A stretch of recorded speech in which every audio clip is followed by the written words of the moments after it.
मोर ना लिली है। मुई पदमपुर रे रहसी।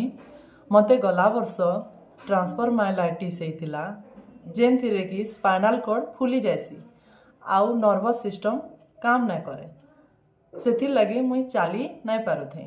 तो मुई सेते बेले आयुर्वेदिक आउ एलोपैथिक दुही ट्रीटमेंट नेली।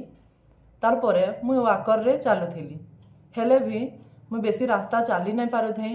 मोर आंठुरे दर्द थिला, मोर मसल माने दर्द करुथिला, मोर बैक साइड रे दर्द करुथिला आ मोर मुह माने मेडिसिन रो लगी दाग रही जाइथिला। तार परे मुई दिवा सिक्रेट ई मेडिसिन बाबद रे जानली आ ताके खाइबाटा आरंभ कली।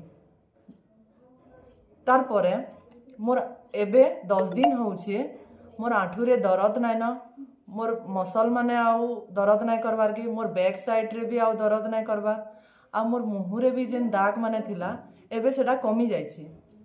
सेतिर लगी मुई एबे आउ गुटे पैकेट दिभा सिक्रेट मगेइछे खाइबार लगी।